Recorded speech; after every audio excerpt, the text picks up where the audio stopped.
George Kilpatrick Inspiration for the Nation, celebrating people that we feel good about. Dr. Ish Major is a board certified psychiatrist, MD, y'all. That's right. And he's a friend of the program. He's an author. He's a life coach. He is now a councilman, as one of the panelists featured on the new Nick Cannon show. I call it the Nick Cannon show, the new Nick Cannon show on Prime Video called Counsel Culture. It's a fascinating discussion where, and it's so, I'm so jealous because this is the work that I do. When I say I'm jealous, meaning you have a forum for the opportunity for men to engage in conversation and all of their vulnerabilities. That's how I describe it. You describe it. No, I think it's perfect. Yeah. Right. And you had tipped us off to this, that you had started this as a podcast, and now Prime has picked it up as a series. And so Dr. Ish, among many other titles, friend of the program and a friend of George. Oh, yeah. Let's do that. Let's do that. Okay. So Doc, good to see you. And we love to engage in conversation and pick up wherever we see this going. But let's talk about this particular venture, because I'm really impressed, and I had a chance to dip into one of the episodes, and I'll deal with that in just a few moments. But tell me about the show. Yeah, man, super excited about it, George. Thank you for having me back on, man, so we get a chance to talk about it. It's one of those things that's a needed forum, where do guys go, like you said, to talk about guy issues in a real way, in a way where you can be emotional. It can come in high if it needs to, or it can be vulnerable if it needs to, which is usually where it needs to go to really get some depth of understanding and some nuance. And so super cool project, able to do it. The brainchild of Nick Cannon, it came from this idea of cancel culture, where, these days everybody's so quick to cancel us, cancel you, cancel me, cancel whoever, the second somebody says something that's out of line, way out of line, a little bit out of line. And so the tagline of the show is, it's not about cancel culture, it's about counsel culture, right? Because sometimes folks are being willfully ignorant, right? And mean, right. And that's a whole thing. But a lot of times folks really just don't know, right? They don't know what's triggering. They don't know what the boundary was. And so it's an opportunity to educate folks about where those lines are. And we're hoping that this can be that. It's not about cancel culture, it's about counsel culture, where everybody gets a chance to kind of come in and regroup, take a breath, take in some good information, and then come back a better person for it. All-star lineup of guests for this season, and season 1 is out, by the way. Where'd you shoot it? We shoot that in LA. We actually shot that, and Nick's got a whole studio out in LA, and so we shot it at the Incredible Studios, man. The Amazon folks were there every day, and they were liking what they were seeing. So yeah, it was a really cool vibe, a really fun thing. And we did with the show kind of like how we do, right? It just kind of goes organically where it goes, and we pick up the conversation and we take it where it goes, and hopefully land in a spot that's helpful for folks. I mentioned that there's having a space for men, and you know what I do in my work. That's right. In my professional work as a prevention, as a preventionist for the prevention of domestic violence, sexual assault, other forms of abuse. Yep. But really getting men in conversation has been what I've been engaged in for a long time. And what I know from what you just said, and what I recognize from the work that I do behind closed doors, is that men are not going to go to the conversation, but once they're in it, right? You know what I mean? Can you deal with that? Explain what I just said. People may have missed what I just said. Right. What men are not going to willingly step foot into an emotional landmine, whether it's a conversation, a situation, a relationship, whatever that situation may be. But once we're in it, right, and we get the sense that, okay, somebody is listening to me. Somebody is allowing and holding a space for me to answer, whether I have the solution or whether I have more questions. Once we're in it, then we're all the way in it, right? And then we want to figure out a way to see ourselves back out of it, right? It's just kind of the way we're wired. Women are wired. We all want that end result, right? But men are really focused on the result. Women are focused on the process. So for guys, it's hard for us to get into these emotional conversations in 5 minutes and then talk about something for 10 minutes and then come back on the other side of it and feel okay. No, most of the time we're still a little raw. It takes us a while to kind of come down and get out of that. So this is one of those things where we hope we can model, hey, you're allowed to have tough conversations, and it doesn't have to be something you avoid until the weekend, until next month, on special dates on the calendar. You can have these conversations every day. Let us show you how to get into it and out of it in a very real way that is whole and healing and nurturing on the other side. That's going to help your life be better when you leave that conversation. I'm thinking about the streets, right? Yep. And brothers who have to mask emotionally Yep. for survival, and young people who may be in traumatic situations or may be in situations where unresolved trauma has not been addressed, and we're asking them to open up and be vulnerable, where it for them may not be safe to do so. How does something like what you do there, how can that be translated? Because I'm looking for a real solution, bro. For real. Yeah. How can that be translated in everyday work in situations where that, for the streets, right? For people that are like, this is how I have to present in order to survive. Right. So a couple things. It's interesting. So I work 3 days a week. I'm seeing all kids all day long, right? And obviously it's trauma. It's, kids who've been through some stuff, boundaries have been violated, lines have been crossed, and they're trying to figure out a way to get out of it, right? And typical in kids fashion, right? Kids are really good, especially teenagers. They're really, really good at not listening to what you're saying and paying no mind, right? And they're really good at pretending they're not listening. But what I have found is that if you just keep talking, right, and you're talking stuff that's making sense, they're listening. So the same thing with these types of conversations, right? You want to provide the platform, provide the forum. They don't have to be an active part of it, but just put it in a place where they're allowed to walk by, sit in, take a glance, and listen. And they're going to pick up something. And they're going to be like, oh, wait, hold on. What's George talking about? So And now they can take that away, right? And now you provided an opening for them to come back and get some more because they heard what George said and they tried it and it worked. Let me go back next week and see what else he's talking about. Well, so even if they're sitting like this, I just held up a phone. Right? They're listening because they're in pain, right?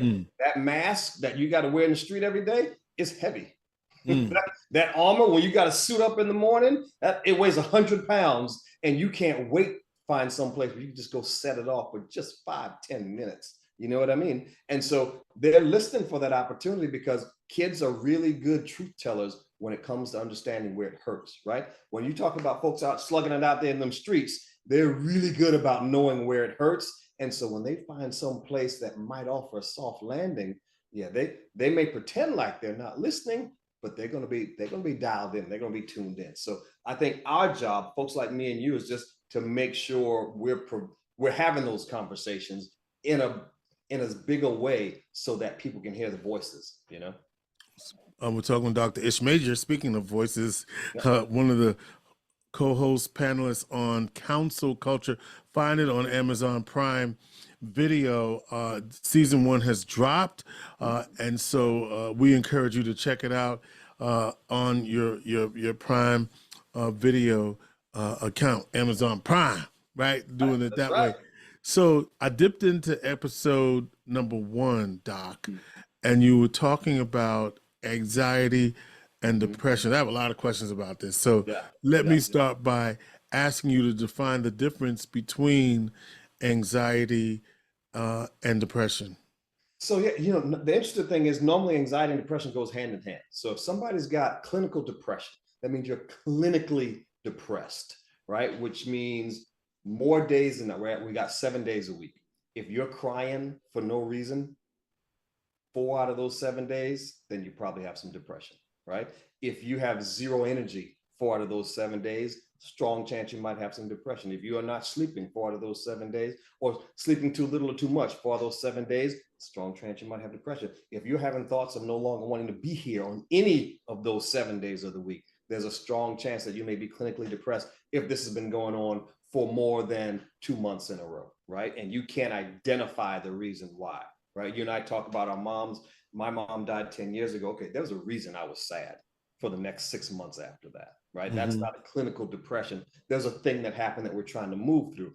Outside of that, if you can't figure out why, then there's a strong chance. Now, once you're clinically depressed, you've got a 50% chance of also being clinically anxious, right? They kind of go hand in hand. And it's like, which came first? Am I anxious because I'm sad and I don't know how to feel better? Or am I right? Or am I sad because I'm nervous as heck all day long and I can't make myself feel better? Right. So those are the things that anxiety. When we talk about anxiety, we're talking about that keyed up feeling. Like it's like you're like a horse in the stall before the gates open. You just right, you're just tense and keyed up, and you got this energy. You don't know where to put it. You get these intrusive thoughts that you can't get out of your head, whether it's about your work or about your partner or about your money or whatever that thing is. Sometimes it cranks up from a level 6 or 7 to a 10, and you get panic attacks, sweaty palms, shakiness, chest tightness, feel like you can't breathe. Sometimes you feel like you're going to die. I've had a panic attack before. You literally think in that moment that this is it.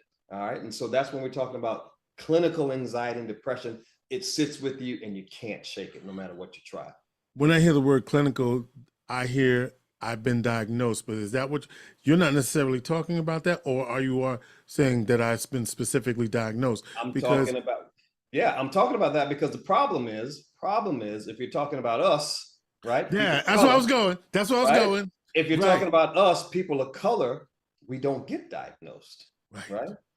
So the numbers are frightening. It's about 65-70% of us who actually need treatment never get it. Because either we don't have access. We're talking about these social determinants of health, whether it's a choice between feeding the kids or going to a psychology or psychiatry appointment. Well, guess what's going to win, right? You're going to feed the kids every single time.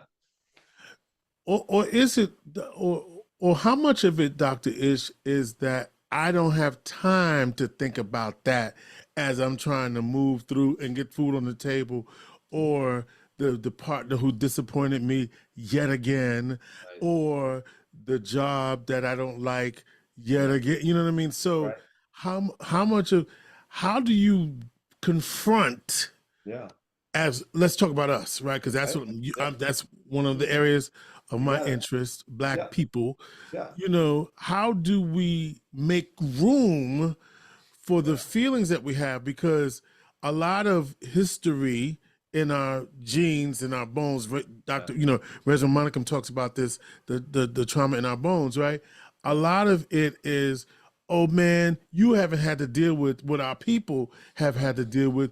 You a privileged generation. What you mean you depressed? What you mean just get out there and do what you got to do, without having to, like, in other words, how do I accept the fact that even if my people went through that, and here I am, the beneficiaries of their blood and their sweat and their tears, who didn't and couldn't get the support that they need, now that I can, but won't seek it because for some reason I might think that makes me weaker than my forefathers and foremothers, or you just don't get it.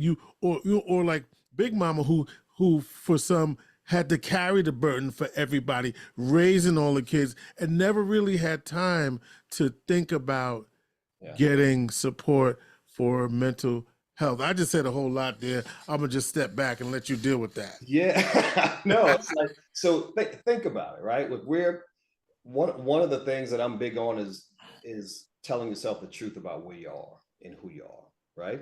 And so if we talk about the distractions in life, whether it's our partner, where it needs to be better, work should be better, our health could be better, we could be in the gym more, need some more money, right? There's a lot of things that we're trying to manage right? While we're also trying to manage and do the emotional labor of managing our mental health, whether that is our sadness, our depression, whatever trauma we have that we're holding inside and not telling people about, right?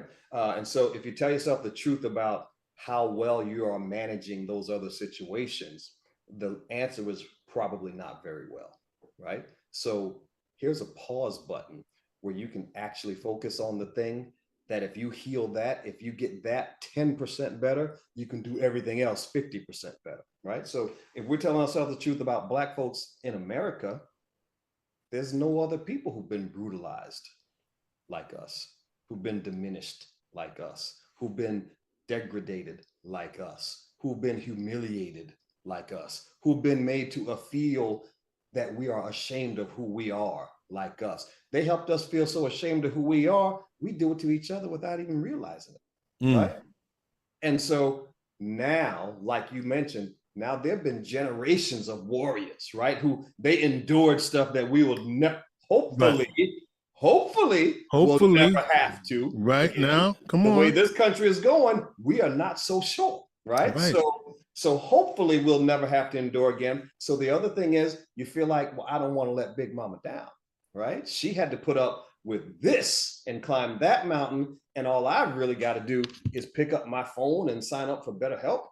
And I could do it. But if I do that, am I somehow showing some weakness? Does it mean that, right? Am I disrespecting her in some way? Is she going to look at me different? Right? Another way where we help ourselves feel ashamed of how we get to show up.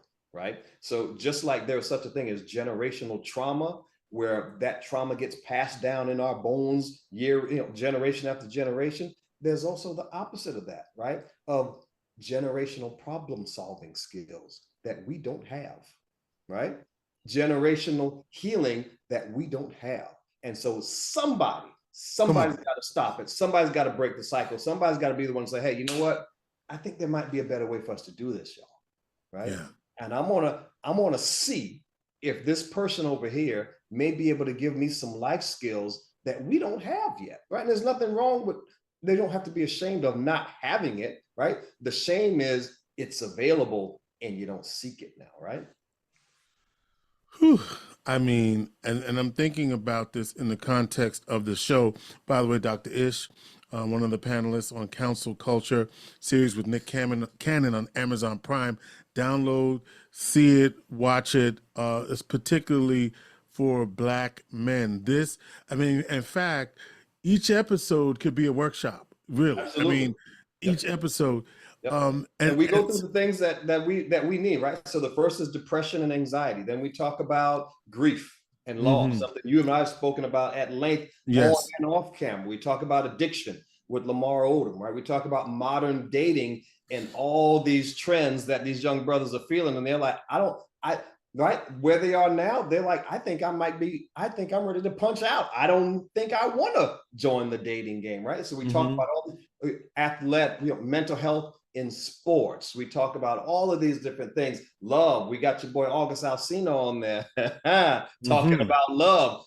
Brilliant young brother with some of those insights. And so it's things that as young men, right? When I think about the young guys, the young kids and the young adults, the teenagers I see in clinic, it's something that those young men don't have an opportunity to talk about with another guy.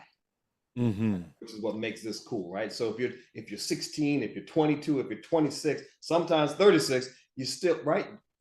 Have you identified a safe male who you can talk to, who you can model some of your life behind? Maybe you know them, maybe you don't, but a lot of us haven't done that, right? So hopefully this is providing a platform for that. Have you had any personal experience with anxiety and depression? And would you share that if you're comfortable? Let me tell you something, man. I am a card-carrying member of the Mr. Anxiety Club. I have had anxiety ever since I was a kid, man. And after my mom died, it escalated to the level of having panic attacks, right? And I literally would be in the hospital in the ER once or twice every month because I thought I was dying, right?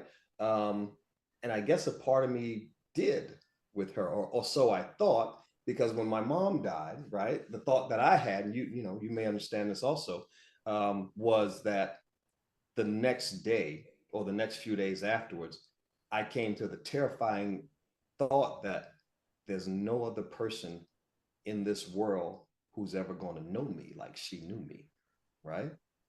And then the very next thought was, and there's no other person in this world who is ever going to love and accept me like she loved and accept me. And at that moment, I felt like I was all alone. And whoosh, that anxiety came flooding in, man. It was a lot, you know? And so, what are some things that we should look out for Mhm. that will let us know if we are on our way there? Are there Yeah, any common signs and yeah, symptoms? yeah, yeah. So what the number one thing is, what we our clinical term, George, is poor frustration tolerance, which is a very fancy way of saying everybody's getting on your damn nerves. Right? On my last, Right? on my last. On your very, very last nerves. Right? We all Right. know some folks who they are always a little bit edgy, right? But Hmm. imagine being a lot edgy all the time. You never get to the point where you get to ratchet it down until maybe when you're in your shower, maybe when you're in your bed, maybe when you got a little something something after work to kind of calm your nerves. Those are some of the signs, right? So the first thing is, I don't think I've been able to feel anything or try anything in the last few weeks that have been able to help me feel a little bit less on edge. Right now, second sign is, what else are you looking for to help you manage that? Are you looking at some chemical coping skills? Right? You talk about brothers in the streets. We do that a lot. Everybody hits their weed, everybody hits their vape, everybody hits their little drinky drink, whatever that is. So, how heavily are you having to rely on some chemical coping skills to help manage your mood? That's a whole nother big one, right? When Yeah. you get these thoughts that keep coming in your head, sometimes the thoughts roll like a train, one after the other,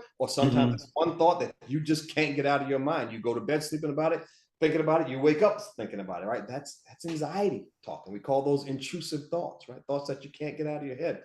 And when we talk about a full-on panic attack, now you're talking about increased heart rate, shortness of breath, chest tightness, sweaty palms, a little bit of tremulous, a little shakiness, right? You literally don't know what's happening with your body, and it's crazy making. You think you're losing it, but you're not losing it. You're just really, really anxious. And there could be, you mentioned grief as a trigger for you, but there could be some other environmental factors, other people, right? In addition to that.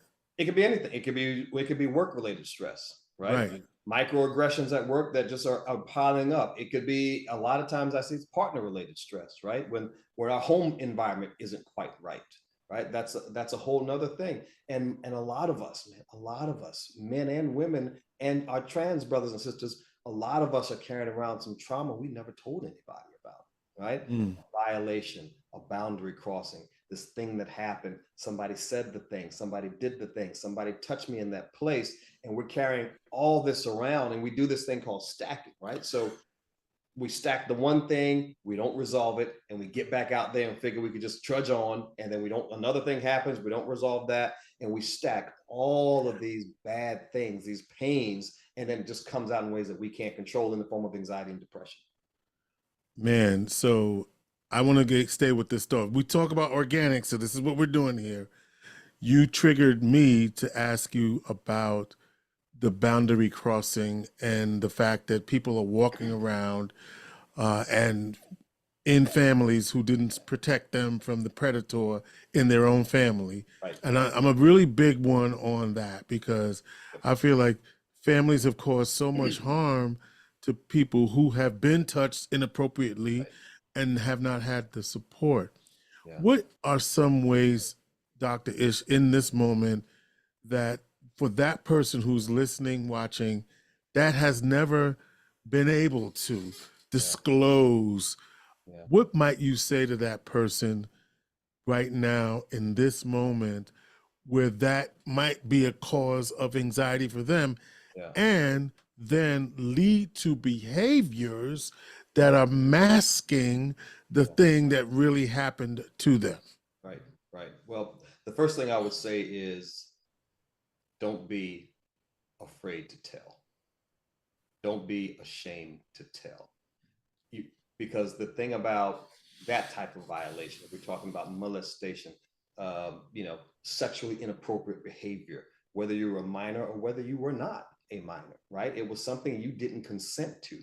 But when it happens early, kids internalize and they feel like it's their fault, right? And we feel like we did something to bring it on ourselves. Well, I shouldn't have been there. If I had did this, if I had dressed differently, right? And one of the things that we are Right. excellent at in this country is victim shaming and victim blaming, right? Yeah, we're good at Why, that. right? Why do you think women don't come forward? Why do you think Cassie didn't come forward, Right. right? Cassie All of and Diddy in this situation. Yeah. Of course, right? And so we are real quick to say, well, you should have done something different. And if you had, you would have avoided it. So a lot of our young people don't want to tell because A, they see what happens once you do, and they see how awfully we handle that. And B, they don't want to let mom or dad down, whoever's the caregiver there, right? Because now you've got a caregiver who thinks, I failed. I didn't do my job. I didn't protect my kid from getting touched. Somebody touched my daughter. Not only did I fail to protect them, I didn't even know about it. And so no child wants to make their parent feel bad. So what you got to do is you got to create a space where it's okay for kids to tell you the truth, right? Literally, it's okay for them to tell you where it hurts. And when they tell you, you've got to believe them. Now, I'm sure you've seen this. The worst thing that can happen, the worst days on the job for me, George, is when I've got an 8-year-old girl who comes in and mama's boyfriend has been sleeping over. And when mama go to sleep, he creeps down to her room. And it's been happening for the last 2 years. And she tells mama, and mama don't believe her, right? That is absolutely soul crushing, right? No kid is going to make this up. So if that child's got the courage to tell you something's going on, then you've got to have the courage to believe them and then do the next right thing as an adult and start asking some hard questions. And notice, right, there are symptoms when this is going on, right? There should be no reason that we're blind to this. When that happens, that child's personality fundamentally changes because they are never the same person after being touched that they were before. Never the same person. And when it's not addressed, it can lead to anxiety producing depression, etc. And did I do that right? Can anxiety lead to depression, or is it just that they're two different things flipped of the same coin? Could it be? Can you be depressed if you're very anxious? It can lead to that. Is it like is it possible? Yeah, either one can lead to both, right? Okay. The long untreated depression can lead to anxiety. Untreated anxiety can lead to depression, or you can have either or just kind of running on separate tracks, right? So for men in particular, right?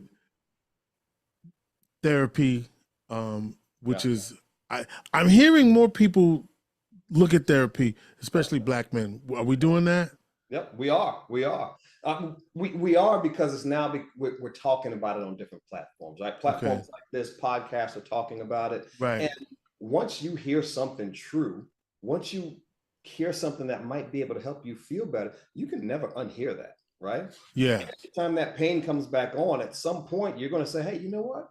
Well, maybe I can try it. And now you can try it very privately on your device. Nobody's got to know. Nobody's got to take you to an appointment, right? You can do it in a way, right, where you don't feel ashamed, where you don't feel like the whole world knows and the whole world is looking at you. One thing Black men hate is for folks to look at us and see our pain, right? That's why I can walk down the street, and if you dare look at me in the city, I'm like, George, what you looking at, right? Right. I don't know you. I'm not mad at you. I just don't want you to see me today because I'm hurt. I don't want you to see me. And then if I see you, then we got beef because I didn't want you to see me in that way. Right? Exactly. You just dropping some pearls here, Dr. Ish. Counsel Culture on Amazon Prime, Nick Cannon and a host of others. I'm thinking about medical treatment, which is what you do. You prescribe medication. Yep. A lot of us, if we get to that level, don't want to take the medication because we don't want it. We don't want to be addicted to it, right? We don't want to treat the chemical imbalance with more chemicals, right? Yeah. So, but that's a remedy, right? That is something. Yeah. And then how do you get off of the antidepressants if you are trying to, or is that something you have to take the rest of your life? Right. So, and again, it goes back to truth telling for me, right? So as many of us are afraid of a prescribed medication by a doctor, we don't have no problem hitting that Henny every weekend. Whoa, right? We don't have no problem hitting that weed and hoping we don't get P tested for our just so we lose our job 2 or 3 times a week. Talk to me, right? brother. Come on. We got no problem losing ourselves in the arms of our lover, trying to distract us from the pain we're feeling, right? We got all these other addictions running that we think are functional that really aren't. We're actually, there's a much cleaner, safer way to do it, right? And so you're talking about medication. I had this conversation with another doctor buddy of mine this morning because his son is in college and suffering from severe anxiety. And he's an internist. He's like, what do I do? How did this happen?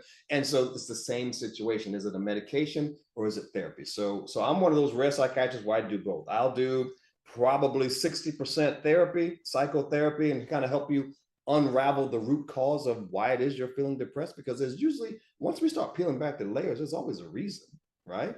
And while we're doing that, right? If you're depression, I tell folks all the time, give me a scale of 1 to 10. 10 is the best you've ever felt. I'm talking roller coaster at Disney World Land, happy. And 1 is the worst in terms of, I don't want to be here anymore. Where's your mood today? If your mood is anywhere from 5 or below, then it may be time for some medication, right? So, because now that's a safety net for you to operate on so that you know your mood doesn't bottom out. You don't go any lower than that while we get busy fixing on and working on the thing that can help you feel better, that's got you there in the first place, giving you those life skills. You can come on and off the medication.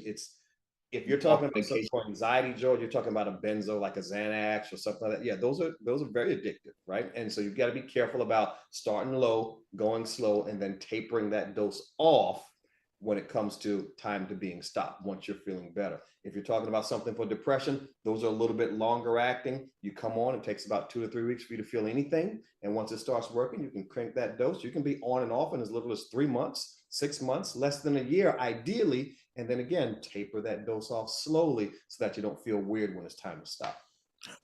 You mentioned something that I have to follow up on. But I have to follow up on it. But then after I ask this, I want to talk about non-medical approaches to managing anxiety and depression. Got it. Yeah. You slip this in, and this is a pun intended. You talked about sex as not as love, but as, what were you getting at there? Because I think there's something there for brothers in particular that we need to expose. This is our own version of it, Nick. Thank you, Nick. We got to shoot this in the studio next time. We got, Yeah, so what I'm talking about are numbing medications, right? These are the things that we use to insulate us against feeling uncertain, against feeling insecure, against feeling unloved, against feeling alone, against feeling disconnected, right? America, our country, makes up less than 3% of the world's population, and we account for over 70% of the drug use in the world, right? So as great as this country is, there's something really hard about living here, right? And if you're a person of color, if you're a minority, somebody who's been marginalized, as a culture, then there's something really, really hard about living here, right? And so when I talk about our numbing medications, right, there are some that are healthy, right? Some of us use the gym. Hey, had a rough day, I'm gonna go work it out at the gym and it's gonna be all right, right? That's healthy. Some of us use video games, right? How many folks cannot wait to unplug and disconnect from life for a couple hours in front of that screen, right? It's a numbing medication. Some of us use TV. If you're going to use TV, watch our show, Counsel Culture on Amazon. But anyway, that's another numbing medication, right? Some of us use alcohol. Some of us use whatever form of drug, whether it's pain pills, whether it's opiates, whether it's weed, right? Whether it's cigarettes. Those are the things that get us to not feel so bad and to help us get from Monday to Wednesday and then, dear God, hopefully to Friday, right? So why did you put sex in there? Because sex is one of those things. Sex is one of those nice distractions that can, for a brief period of time, can help you feel like you are worthy, can help you feel like you are lovable, can help you feel like you are doing life right because, well, this person see something in me. So maybe I'm not all bad and maybe I'm not all wrong. So it's another one of those numbing medications that people use, especially if we're talking about somebody who's been through trauma, right? Here's what folks don't realize about people who've been through a sexual trauma in particular, right? Coming out of that, you're going to do one or two things. Either you're going to go to a place where you never, ever want to have that happen again. So you'll become asexual. It's not on your radar, right? I'm going to gain some weight. I'm going to put on some baggy clothes. I don't want anybody to think about me in a sexual manner. Or you're going to over sexualize it, right? And that's the thing you're going to look to try to repeat the situation where you lost control over here. But if I can repeat that sexual situation over here and gain a little bit more control, then maybe it wasn't as bad as I thought. Then maybe it wasn't as terrible as I thought. Then maybe I'm not as worthless as that made me feel. And so that's another one of those cycles that we just kind of spin off of. But yeah, sex is one of our big numbing medicines. We had Lamar Odom on episode 3, George, and he had a bona fide sexual addiction, over 2,000 partners over the span of his life. 2,000 partners. That's a lot. That's a lot of numbing medication, right? And once he finally stopped running from the thing he was running from, he was able to say, yeah, okay, I see exactly why I was doing that, right? You know what's interesting, and then we'll get to some non-medical coping strategies, is the people that you have on the show are all famous and they have money. Yeah. They have lots of money. Lots. Okay? Yep. Lots of money. Yep. And yet, yeah, anxiety, depression, addictions. Yeah. Speak to that. Well, it's, Nick uses this phrase, access to excess, right? When you're in that space, there's not a lot of people who are going to tell you no. When you say, I want this, right? It's like you got that level of money, that level of celebrity, that level of fame. It's like you've got your own magic lamp everywhere you go. You literally just rub it and say, you know what? I want a Mercedes and a steak. Right. 2 hours later, it's there, right? But here's the thing, right? When we think about our brother from the Ellen Show who tragically lost his life. Twist, right? Is that his name? Twist, right? When we think about Twist, we think about Robin Williams, right? We think about some of the folks who just really brought us joy, but on the, in a very public way, but in their own private hellish place, they were suffering, right? And so when we talk about minorities and Black folks and how we carry our shame, well, there's another layer of it when you talk about being a celebrity who doesn't feel well, right? Because now I'm looking at you, right? People are looking at that and say, well, what do you mean? You got $2, take care of it, right? You got 2 houses and 10 Bentleys and all the money you could ever want. How could you possibly be depressed? And that's a hard thing for people to connect to. Right. And it's hard for a celebrity to break through and say, yeah, and I've got all that, yes, and I'm really, really sad, and I can't tell you why. And I can't really talk about that because the public perceives me so what you're saying is depression and anxiety is no respect of a person, right? Anybody. Yes, sir. Can. So what are some non-medical strategies that we can use to manage anxiety and depression? Yeah. So if you think, we're talking about the thing that affects all of us in a certain way, right? Whether we're sitting in traffic, where we're on the train going to work, trying to get home from work on time, oh my God, I missed an anniversary, I forgot a birthday, all these things that cause us anxiety, right? It's because we feel like there's a loss of control in that area of our life, right? Something happened, I didn't see it coming, it surprised me, and now it kind of scared me, and now, oh my God, what could have happened if it had been worse? And so anxiety is always the future. We're always thinking about what could happen next and how that could go wrong. So the first thing you have to do is try to figure out, how can we stay kind of here, present in the moment? Right now, 7:53, it's just me talking to George. How can I stay right here? And what are those things that can ground me? So one of the things that I like to do is you've got to find a routine. You've got to find a ritual, something that you can always go to that helps you feel like you have a sense of mastery. Right? For me, one of my routines is I have a breathing routine, right? The first thing I do when I feel it coming on, and you can feel it, I get out of my place, I go outside and go breathe some fresh air, hopefully where there's some trees and some grass and some birds, because there's something magical about realizing how small you are in relation to the rest of the universe, right? That helps you put it in perspective. And now I go into a breathing exercise, right? I love doing like a 4x4. And I'll take a count of 4 and I'll breathe in through my nose. 1, 2, 3, 4, and then breathe it out through your mouth. 1, 2, 3, 4. You do that 4 times, right? 4 in, 4 out, and you repeat that 4 times. After that 4th time, that anxiety level, that pulse rate, that blood pressure will all come down. And if it doesn't come down after the first 4 times, you do it 4 more times, right? And it's just about staying centered in the moment. It's why cigarettes are so hard to quit. The nicotine, yeah, but it's the breathing that you get to do while you're smoking that people get addicted to and don't even realize it, right?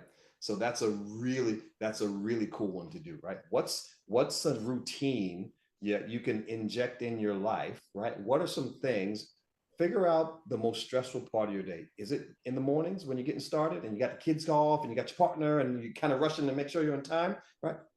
How can you streamline that routine? So where I'm going to do 1, 2, 3 things every single morning. I know what's coming. I know how to get it done. So I can walk out the door feeling like I have mastered that part of my day. So whatever else comes, at least I'm going on to it with some momentum, right? Love it. Dr. Ish Major, Counsel Culture. Check him out.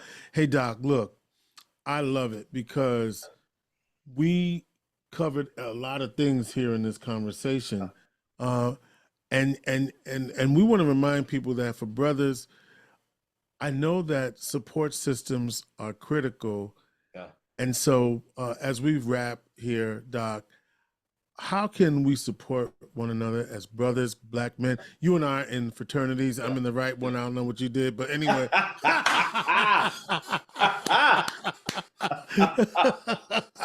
So we have a brotherhood, and Right. in our brotherhoods, there's a real heavy emphasis on mental health support, and checking in on brothers. I just got notification, Doc, of, I'm just going to take a breath here, that after our international conference I was telling you about, I just got a notification that someone came home from that and now they're not here.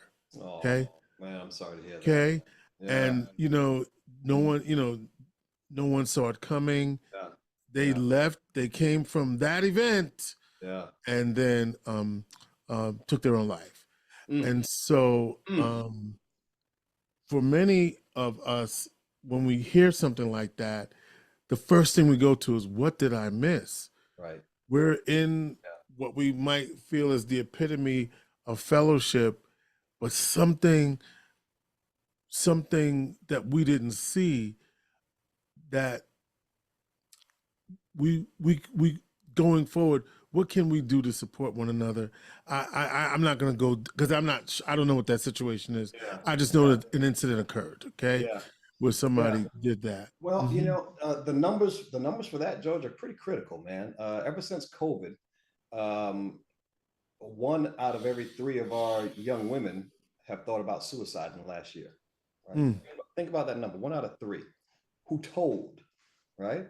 And now, if we're talking about a brother who just came from the event, so now we've got a male, right? Now we've got, I'm assuming, an African American male. You've got to know who's at risk, right? So we have a scale that we use in the ER, in clinic, to kind of assess who's at risk, right? We call it a sad person scale, but men are more at risk for completing suicide than women, right? Women attempt more. They use pills, overdose attempt, but men, when they attempt, it's more lethal. It's a gun. It's something that they know is going to do the job. So if you got a man in your life who is in his early 20s or younger, or who's 45 or older, those are the highest 2, groups of at-risk people in the country, right? Men 20 years or below, 45 years or older, right? So if you've got a guy in his life, and 60 year, even more than that, right? So that's another thing to understand in terms of in terms of that. What else, right? And pay attention. What else are they doing? How much are they drinking? Are they doing some stuff on the side in terms of chemical coping skills? And then one of the biggest thing is there a recent loss, right? Did they just lose a job, lose a partner, lose some part of them, lose a career because they retired, right? Kind of losing that identity. Is there something there that now they feel like a piece of them is missing? So that's another thing to understand. Is there a separation? Is there a divorce, right? Is there a breakup? What's happening there? And like you mentioned, which, so smartly mentioned, where's the support system, right? Is this person really connected and plugged in? Or are they out here feeling alone? So those are some things just to kind of be aware of. And I think one of the things that gets us into trouble, people in general, Black folk in particular, is that when you ask me, hey man, how you doing, George? I'm all right. Right? Oh yeah. And at that point, I'm like, cool, thank God, because now that's one less thing I've got to worry about. I don't have to worry about George, because I may not know how to help George today. And if I got to stop down and get into that, I'm going to feel weird and awkward, because now we're going to have two people feeling bad because you feel bad and I feel bad because I don't know how to help you. So what I would share with folks is you don't have to have an answer, right? Most folks know what they need to do. They just need to know that somebody actually gives a damn and is willing to listen. So what do we do then, Doc, and our condolences to the family of this individual, and love and support, and to those who have been impacted. What are some quick suggestions that you have to be supportive, or is it just what you just said? Yeah, when you talk about a situation like this, you want to hold space for all the feelings, right? There's going to be some confusion. There's going to be some blaming. There's going to be some anger. There's going to be some denial. I can't believe that just happened. I just saw them last week, right? Everything you're feeling is valid, right? And there's no more one feeling that's more valid than the other. So allow yourself to feel everything, right? There's going to be some sadness. There's going to be some yelling. There's going to be some crying. There's going to be all of these things. And so all of it's valid. On the prevention side, though? On the prevention side, you just got to pay attention. You got to ask, right? You've got to say, no. How are you doing for real though? Because I know this thing happened, or right? Just you've got and then you've got to allow space for somebody to answer. I tell women all the time when it comes to asking men questions about how they're feeling, right? Ask them how it's feeling, and then be quiet for the next 18 seconds. Yeah, I remember you telling me that. Because guys know we don't really believe that, right? It's that whole Chris Rock, right? Chris Rock was saying it's the most, right? It's the worst job you're ever going to have is being a guy in this world, because it's not appreciated, right? And so guys have this, a lot of guys, not all, but a lot of guys have this belief that, well, nobody really cares anyway. I'm not providing what I should. I haven't always showed up like I was supposed to. So do they really care? If I just sit here and tell them I'm cool, I'm good, I'm straight, and keep it pushing, they're not going to ask any further, so I don't have to go into it. So ask him how he's doing, and then count to yourself for 18 and see what he tells you, right? Because now you're holding space for him to be vulnerable and share what's really on his mind. Now he believes that you're actually interested in hearing what he has to say. Appreciate that, brother. Dr. Ish Major, check him out. It's the first season of Counsel Culture. It's on Amazon Prime. Check it out. Season 1 has dropped. I can't wait to see the episode with Godfrey and Neo. What a man, Neo was a joy. Godfrey is a riot. Yeah. It was, and they were going in talking about some dating. Ooh, wee. Yeah. And Doc, we really appreciate the work that you've been doing, and just staying with Inspiration for the Nation as you blow up all over the TV. You make time for us in the Q's, and we love you and appreciate you for that. Yes, because you make time for us even in the midst of all of that, and that's you are outstanding individual on that alone. So well, it matters, man. My people matter to me. You know what I mean? And you grow up there. I grew up in a small town in the country, right? It's that old saying, man. If you don't know where you're from, right, it's going to be real hard to get where you're trying to go. You Yes, know what I sir. mean? Yes, sir. And what people don't know is you were one of my first mentors in the business, right? We talked very shortly as I was getting out there and stumbling and making some missteps, and you were on the phone like, hey, young brother, let me tell you what you should do. Do this, this, and this. I'll never forget that. So of course I'm always gonna make time for Mr. George Kilpatrick and Inspiration for the Nation. Whenever he calls, I'm coming because I remember that and I appreciated that, right? That's what that's a word for our young brothers out there, right? The mentors, the inspiration, the guidance can come from places where you least expect it, right? And it doesn't necessarily have to be somebody who you know well, who's an uncle or a cousin or a family member. Somebody who you see doing the thing that you might want to do, right? Reach out to them. You would be surprised how many folks will reach back out and say, hey, what can I tell you? What questions can I answer for you, right? You can, even if they don't reach back out, you can still model it. Say, hey, you know what? I see George doing his thing. Let me Google that and see his story. Okay, he went to school here and then he pledged there. And then right now you've got breadcrumbs, right? Well, maybe I can do that too, right? Maybe I can do this and maybe I can do what he did, or I see how he did it. Maybe I can do it a little bit differently and still be cool for me, right? You never have to reinvent the wheel or figure out a new way to do things, right? There's somebody out there who's already done it, but you've got to open your eyes and just look and see. All right. What we want you to see is a show for men, excuse me, a show for men. But, brothers are represented, represented on the show. Oh, yeah. Counsel Culture, check out season 1. It's ready for download right now. Yeah. It's on Amazon Prime. And we appreciate you, Doc. Keep up the good work. George Kilpatrick, Inspiration for the Nation. Any other projects you want to talk about before we go? So we got a new one coming, but it's not quite here yet. The ink isn't dry yet, so I'll talk about that when it's coming. But for now, Counsel Culture is going, and we're all got our fingers crossed for season 2.